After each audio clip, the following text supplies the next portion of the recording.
Hello viewer, আসসালামু আলাইকুম। সকলকে শুভেচ্ছা এবং স্বাগতম জানাচ্ছি আমার আজকের ভিডিওতে। ভিউয়ার্স, আজকে যে বিষয়টি নিয়ে আলোচনা করব সেটি হচ্ছে পরিবার পরিকল্পনা অধিদপ্তরের অধীনে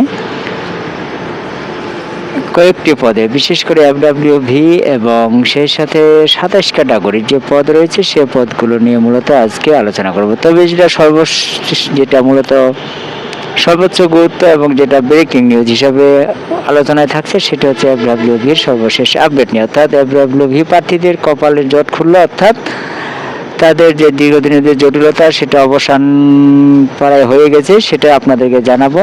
আশা করছি আপনারা ভিডিওটা শেষ পর্যন্ত দেখবেন।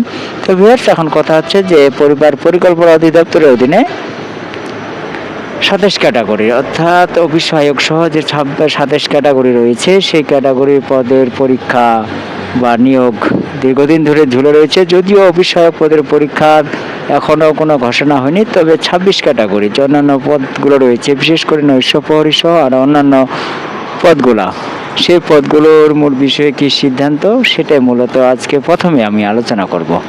তো এখন কথা হচ্ছে যে ওই সব পদগুলোর যেগুলো 26 ক্যাটাগরির অন্তর্ভুক্ত ছিল, অর্থাৎ নৈশ প্রহরী এবং অন্যান্য কিছু পদ, সে পদগুলোর মূলত পরীক্ষা নেওয়া হয়ে গেছে এবং কি মৌখিক পরীক্ষাই সম্পন্ন হয়েছে, শুধুমাত্র চূড়ান্ত ফলাফল দেওয়া বাকি রয়েছে। সেটি নিয়ে দীর্ঘদিন প্রার্থীদের মূলত যে অপেক্ষা, সে আসলে এটা কবে নাগাদ হবে। যদিও বিভিন্ন মাধ্যমে বিভিন্নভাবে শোনা যাচ্ছিল বা জানা যাচ্ছিল যে এই পরীক্ষাটি বাতিল করা হয়েছে বা নিয়োগটি বাতিল করা হলো কিনা। তো এখন কথা হচ্ছে যে ভিউয়ার্স, এটি আপনাদের জানা আগ্রহের বিষয় থেকে জানাচ্ছি আপনাদেরকে যে আসলে এই পরীক্ষাটি বাতিল করা হয়নি বা নিয়োগটি বাতিল করা হয়নি।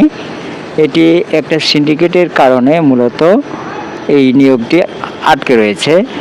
কেননা এখানে বিপুল পরিমাণ আর্থিক একটা অনিয়ম হয়েছিল বা নিয়োগে অনিয়ম হয়েছিল। সেই অনিয়মের পরে কর্তৃপক্ষের নড়চড়ার কারণে মূলত পরবর্তীতে সেটির যাদের তালিকা ছিল, অর্থাৎ যারা অনিয়ম করে চাকরি পাওয়ার প্রত্যাশা করেছিল তাদেরকে বাদ দিয়ে মূলত সম্পূর্ণ স্বচ্ছতার ভিত্তিতে নিয়োগটি চূড়ান্ত করা হয়েছে। সে কারণে একটি সিন্ডিকেট চাচ্ছে যাতে এটি আর নিয়োগে না থাকা বা নিয়োগটি বাতিল করা হয়।